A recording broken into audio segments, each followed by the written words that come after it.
Okay, in this technique, we're going to try to rescue some marks that don't look that great. Some of them look like they'll work fairly well, but this Photoshop trick uses levels and a Gaussian blur to round the corners out, and it gives us some choices that, quite frankly, just look kind of interesting. So first thing I want to do is I want to zoom in, and I'll just pick on the center one right in here. So I'll grab my magnifying glass, and I'll just, did I get it? There we go. So now we'll just zoom in here, and I want to make it big, and somewhere around 700% looks good. So I'll just do 700. That way if I have to come back and modify it, I can. I'll center that, and I want to be able to see my square lines so that I can stay within those boundaries. Okay, I want to take a screenshot of this. Command Shift 4 allows me to use the cursor and do a little crosshair action there. Okay, so I'm going to hold now the Control key down. That takes a screenshot. I'm going to go over to Photoshop. I'm going to create a new document. The first document I create uses the original size of the clipboard that I just created. So create that. Command V for paste. Drop in my artwork. Do a right click on the layer. Go to Convert to Smart Object. Come down over here and we're going to add an adjustment layer. It's going to be levels. Okay, now we'll go back to the layer and we're going to apply a blur, Gaussian blur, and I'm going to try to keep a little detail of that, and I'll hit OK. Now I'm going to go to my levels, and I'm going to pinch these together. Let me zoom in here so that you can see this a little bit better. So this over here is what normally would be displayed as black, and there is no solid black. The darkest I've got is right in here, and that's being displayed in here. So over here I've got a lot of white, so I've got white showing up over here. This is a histogram, and it's a distribution of the values of white and black and grays. If I start to pinch these together, I can focus on a particular gradation, and I end up having a whole different look. And if I go to another side over here, I can pinch those over here and come up with a different feel there. I can also move this freely over to the right, and it still holds up. But if I move it to the left, I still get some of that gradation going on.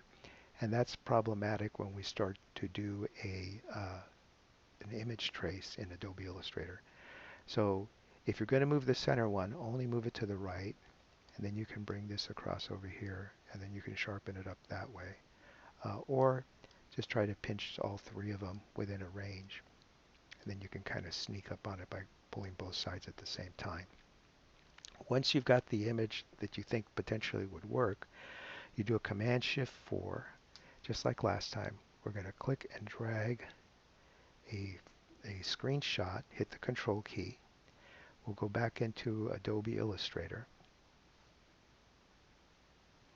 And in Illustrator, we're going to go ahead and create a new file. Letter is fine. And I'm going to do Command V for paste. Drops in my artwork. While it's still selected, I'm going to go to the Object drop-down menu and slide down to Image Trace and Make and Expand. And so this generates a white shape. Then these are the white shapes in here as well as the black. So I want to select all the white shapes.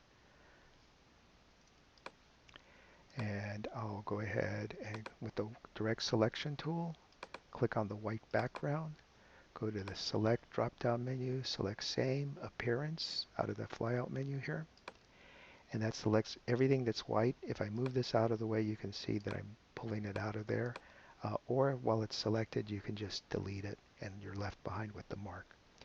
Then I'll go ahead and select the mark, select the scale tool. S is the shortcut key. And I'll just go ahead and hold the Shift key down and constrain the size reduction in here. And go back to the selection tool and move this to the upper left-hand corner. So we'll go do another one now. So let's try this one. So Command Shift 4, click and drag,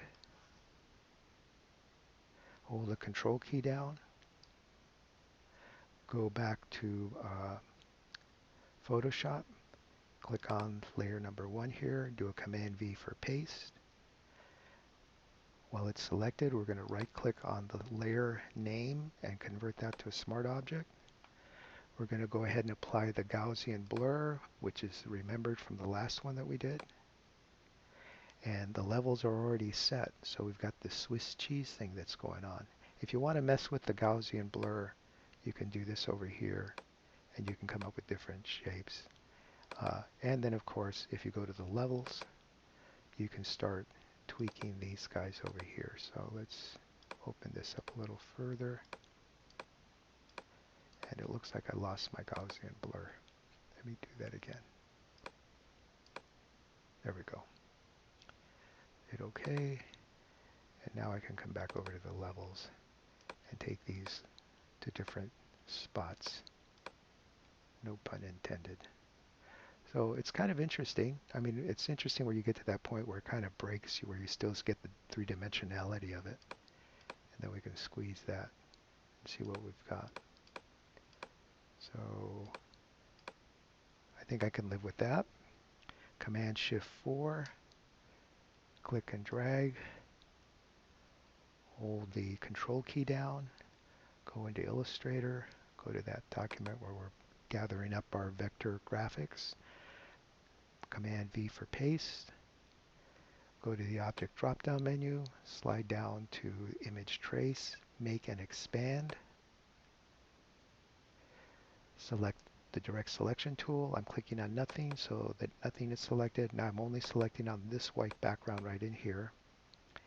You can see that that's the background. So while that's selected, I'm going to go click on the white background, then I'm going to go to same appearance. So now all the white dots or the white area is selected. Click on that, delete it, and I'm going to select my artwork here. Get my scale S shortcut and then hold the shift key down and scale this. Oops, looks like I missed a point. Let me do an undo. So the other trick is if you hold the option key down while you make a selection key, with the direct selection key you'll get everything as well. So let's go back to S for scale, hold the shift key down, bring that down in size, and that looks okay. And move this over here. That's another one, another mark. And we'll do one more and then we'll call it a day. So let's see, which one do I think might look kind of interesting? I'm kind of intrigued by this one. So I'll zoom in here. And if you remember, I set this to 700. And I hit the space bar, drag that down. Command Shift 4. Click and drag. Hold the control key. Go into Photoshop. Click on that bottom layer. Command V for paste. And make this into a smart object. And then apply the filter for the Gaussian blur. And it's already set up, ready to go. Go to my levels. I'll go ahead and hit OK on this. Go to my levels. And then I can just kind of tweak this around and see if anything looks a little bit more interesting than the original. The other thing you might discover is that maybe you want to change the scale of the square. So I could go back to the original artwork and make these squares slightly smaller. I think that that might look a little bit more interesting, so there's a continuity between the negative space in here. But just the same, you're starting to see something emerge. I'll take a picture of that. So screenshot rather, and again click and drag, hold the control key down, go into Illustrator, go to my other document, Command V for paste, and go to the object drop-down menu, slide down to image trace, make and expand. With the white arrow key selected, I'm going to click on nothing, then click only on the white background, select same appearance, delete those, don't need the white area. I'm going to hold the option key down and click and drag across my mark. And now I'll go ahead and with the scale tool, or do S, and then I'll just scale this down. hold the shift key down to constrain, and if I can get it about the same, the right size as the others, that'll work for me. And then I can just go ahead and move this over here. So in no time you start to do stuff that looks pretty interesting. And in here, let me do a Command 0. This is actually a brush. If I do an F5 in here, you can see that this brush in here was utilized to create this pattern. I did modify the width of this, but this brush in here generated this circle, as well as this circle over here off to the side. So over here I created this as well. And if you click on it, you can see that this is made up of these two strokes. This outer stroke points in. This stroke in here points out. You can see that it's pointing to the outside. And originally this one was this, but I didn't like this. It looked a little busy on the outside, so I created the other reverse stroke so that it would kind of close the gestalt, if you will, of the sign. But this one I don't think lends itself to the levels because there's just too much small detail. But we can try it. So let's do a Command C for copy. I need to get a blank page, so do Command V for paste. So Command Shift 4, click and drag, hold the Control key down, come back to Photoshop. And now the dimensions aren't going to be the same, but that's okay. Command V, and I'll do a transform, make it bigger. So I'm just going to quickly kind of eyeball it like that.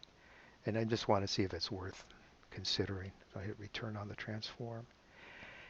And filter, so make it into a smart object. And I want it to be underneath my levels, so I didn't pay attention where I was dropping it.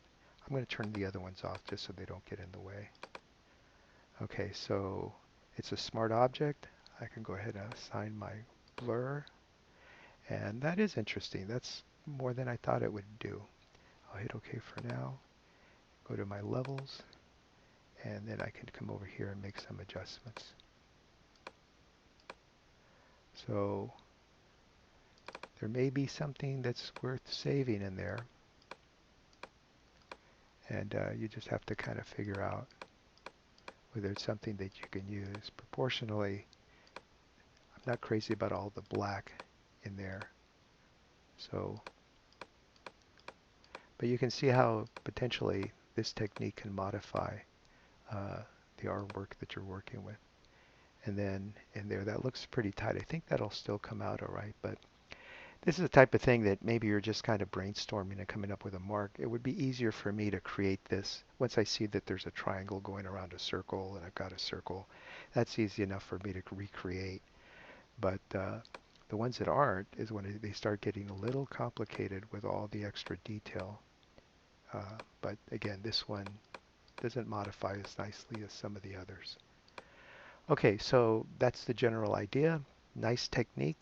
It's a nice exploratory method for doing simple graphics and making them into marks and cleaning them up that way. So this is the last video of the mark part of the project. The next series of videos will deal with the animation techniques using these marks and type.